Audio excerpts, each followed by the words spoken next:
Hello and welcome to another video. It's OT19 or Ultimate Gamer 19,000, and I'm here today to show you simple fixes to make the monk in D&D 5e a lot stronger. First of all, I know this isn't a Baldur's Gate 3 video. From now on, will be making D&D, sprinkling out some D&D videos throughout the week.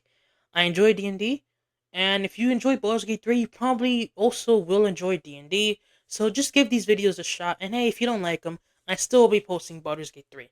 So yeah, let's just get right into it. What are the main weaknesses of the monk, you may be asking me? First of all, the damage. Monk's damage is pretty terrible. A D4 until level 5, which is a D6, and at level 11 you get a D8, and at level 17 a D10. This is pretty pitiful damage. Your unarmed strikes don't really do much damage, and until level 17, using a quarterstaff with two hands will be superior than punching with your fist, which simply is not the flavor I or anyone wants when playing a monk. I want to be able to just punch people in the face as a monk the whole time I'm a monk. I don't want to have to hit them with my quarterstaff then punch. I just want to be a guy that goes up to an enemy in bars in D&D and real life and just starts punching the hell out of them. Which I know some people like monks that use weapons. I am not some people, and I think many people aren't some people. And overall, I feel like this is why subclasses like Mercy and where is it? And Open Hand are the most popular because they basically buff your unarmed strikes and just make you a better unarmed striker. Now, first, some of the first changes I would do to the monk. Now, this one may seem to be a little bit extreme, but overall, I really feel like if you want to buff the monk, this one makes a lot of sense. Now, there's two proposed changes. You either eliminate the need for wisdom from a monk or completely eliminate the need for constitution. Now, I know this may seem like, wait, hold on. What are you talking about? Let me explain myself here. Now, one of the main problems of the monk is their defenses. They usually have bad HP because they're multi-ability score dependent or very mad. And overall, their armor class is pretty bad because it relies on dexterity and wisdom, which can only be 16s when paladins are reaching 18 at level 1 if they use a shortened shield. And in reality, paladins should be using that until like they reach higher levels where they gain Great Weapon Master and all that hammer hammer. And overall, you can't really get many feats such as Fade Touched or Eldritch Sight for Devil Sight if you're a Shadow Monk. And overall, it really is taxing to be multi-ability score dependent. So my first recommendation would be hit points at first level, or your hit points in general, scaled off of your wisdom instead of your constitution. I feel like with this change, this would make monks so much less multi-ability score dependent. And overall, I know it may sound a little weird, but what would really change with the monk? I mean, they have a lower constitution, but I feel like you could kind of like slip in there that a monk is so wise that they can trick their brain to thinking they haven't sustained the amount of damage they are sustaining because of how wise they are. They can trick their minds, or like can awaken where they can't feel pain, or something like that.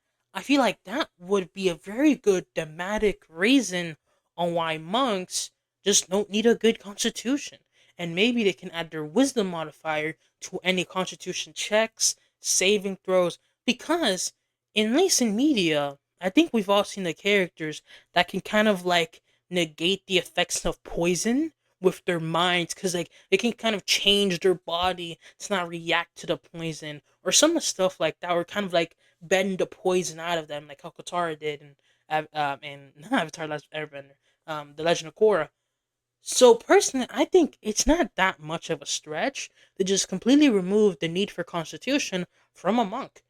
I know some people might not like that, and those people honestly should probably stick to playing paladins and fighters. So if I'm being honest, if you're not a monk main, you really shouldn't be saying what buffs monks should or not get, because monks understand what buffs they need, so then they can be near a paladin or a barbarian or a fighter.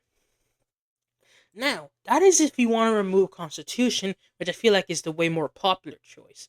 But if you want to, you could just remove Wisdom from the monk, which I know some people may not like. But if we look into monks in media, the first monks I think of are like the Ninja Turtles, Batman, most just hand to hand combatants, Captain America, the Hulk, I guess, would be a monk. He's more monk barbarian, but whatever. The like Nightwing would be a monk. Damian Wayne would most likely be a monk. Jason Todd, no, he just shoots people. Um, what other monks? Overall, I don't have to say more. But monks in media, most of those characters aren't really that wise. Like, yeah, I mean, yeah, friggin' what's his face? Dick Grayson, he's smart, but I wouldn't really call him wise. He's just a really good hand-to-hand combatant. Like someone like Batman, yeah, is he more intelligent or more wise? Is the real question. Because Batman does do some things that, like, the wisdom aren't really that sound, at least in some comic runs. And Damian Wayne is, I don't, and the Hulk has zero wisdom or intelligence, but they're hand to hand combatants. So I personally feel like if you want to, you can swap out every instance of wisdom for your constitution score. And honestly, this probably is a really good decision because let's look here. You have a higher constitution, which means more HP. Your unarmed defense scales off your constitution and your dexterity, which is like the barbarians. And also, I feel like a lot more people would be willing to put ability score improvements into constitution first, because not only do they increase their HP, they increase all their saving throws, all of these things. And also, I mean, for the simple fact that amulets of constitution do exist, which I know for the wisdom, but yeah, whatever. They do also exist, which is nice. So overall, I feel like in reality that is a decent like chance. And now like because the thing with key is tied to wisdom, which I find is semi bogus. Because when I think of key, I think of something like Ryatsu or like Key from Dragon Ball. And Goku is dumb as a can of bricks. That man has a battle IQ of -3 in Super. I mean, not -3. I hyperbole, but whatever. So just because like it doesn't make because ki is kind of like this energy that is within the person. And when you think of someone within, like when you think of like something within someone, it's you mostly think of constitution, and most of these monk features do basically mean you have a really high constitution if you think about it. Timeless body. You're not affected by old age. Constitution would most likely probably also do that. Diamond soul. You're proficient in almost every saving throw. Yeah, your wisdom can allow you to trick you, but constitution could probably also do that. Stillness of mind. This could be you strengthening your body to just clear out everything else. That could be constitution in a sense. Key empowered strikes. Well, guaranteed this would be your key enhancing your strikes. Stunning strikes. Your body is so much tougher than your opponents that you can hit their weak spots and injure them without injuring yourself. That could be what a stunning strike is.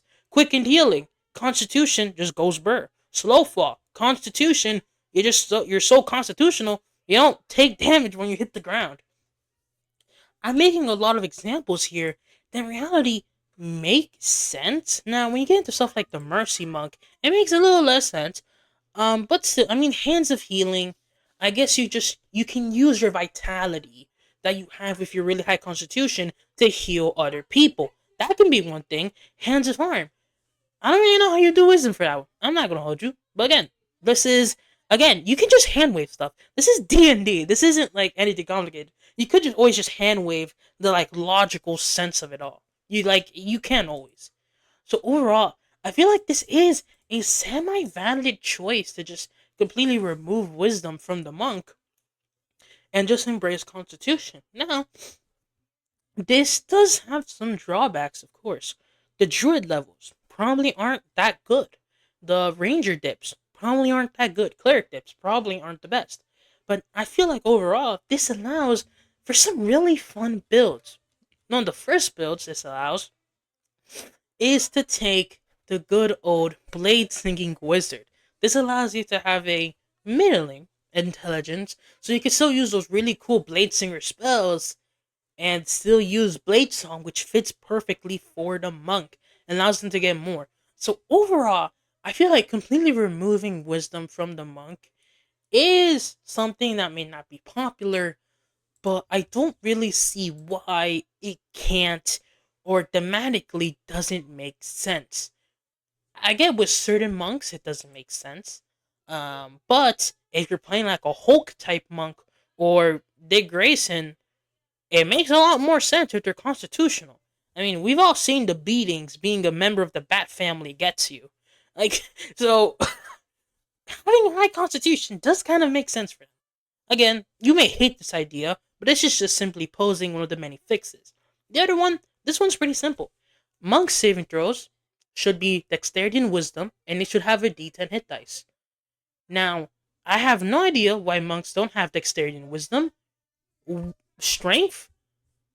So you're telling me I can make my body not age because of how wise I am, but I can't have proficiency in wisdom saving throws until I reach level 14. And also, my key can affect my mind to make me so wise I can understand all languages, but I'm not proficient in wisdom saving throws. I'm immune to disease and poison. Like, it's really funny when you think about it. And they only did this because it makes perfect narrative sense that the like monks, like they can empty your mind. Of course, they have proficiency in wisdom and dexterity. So I don't know. It's just a really weird thing to not give monks. And I didn't want to give them to monks solely for the reasons of like, oh, they'd be too broken. I think the person who said that didn't play a monk, or they just don't have a brain. Which, you know, it is what it is, as they say. And now a D10 hit dice. I mean, it just makes sense. Like, there's literally patterns in D&D. All martial characters have a D10 hit dice, except for barbarians, and for monks, which have a D8.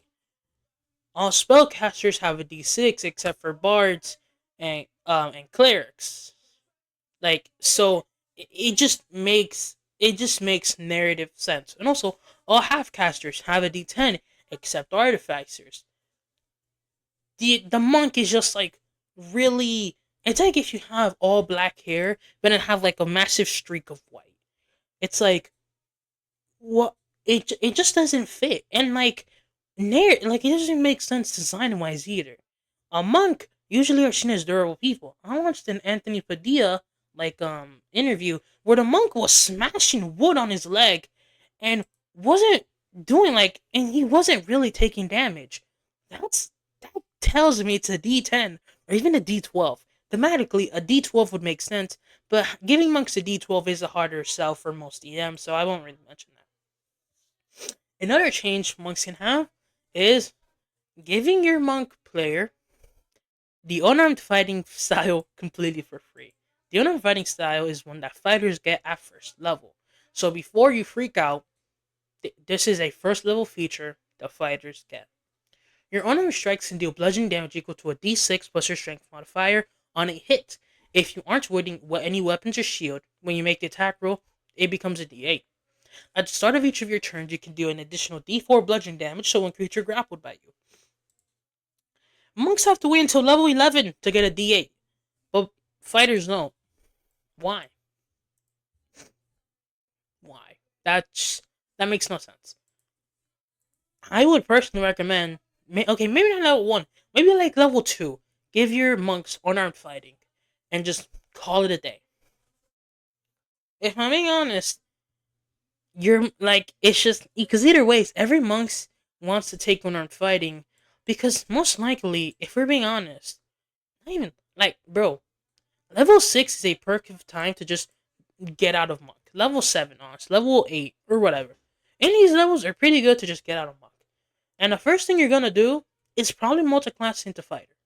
Because again, higher hit dice, and Friggin' unarmed fighting.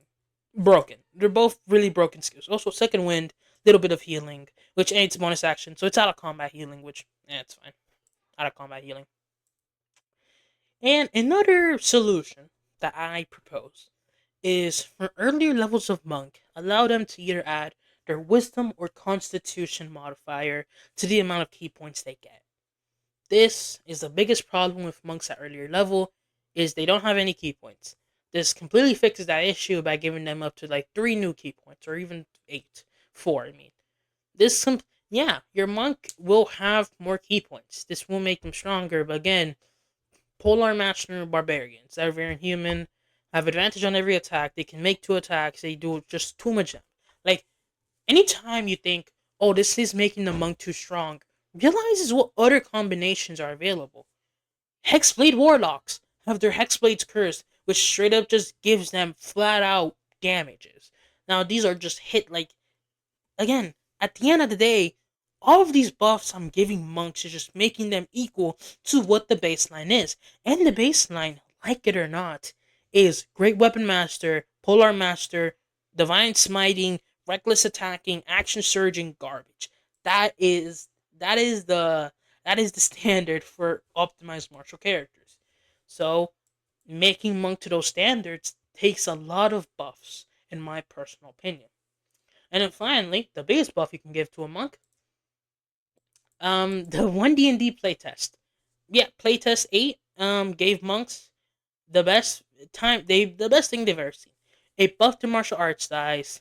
They get a second level feature which allows them to regain all of their key points after they roll initiative. Flurry of blows was buffed. They're allowed to do more flurry of blows at higher levels. They can grapple with their dexterity now, which is really good. Yeah, overall, they just massively buffed the monk. And if you're playing a monk, ask your DM if instead you can use the playtest 8 material. And if they say that's playtest material, just tell them it's balanced. It this if you this monk is equal to a polar master garbo all that garbage.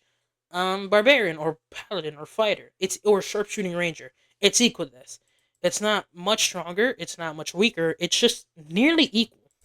So overall, I feel like if you take all the changes I've said and put them on top of the playtest 8 monk, you will have a monk that will give your paladins, barbarian, optimized builds a run for their money. But again, this is just my opinion. If you have any tips or tricks you'd like to give out and tell monk players, or any homebrew solutions that you give for your monks to make them stronger, leave them down below. And make sure to be respectful and overall just, not annoying.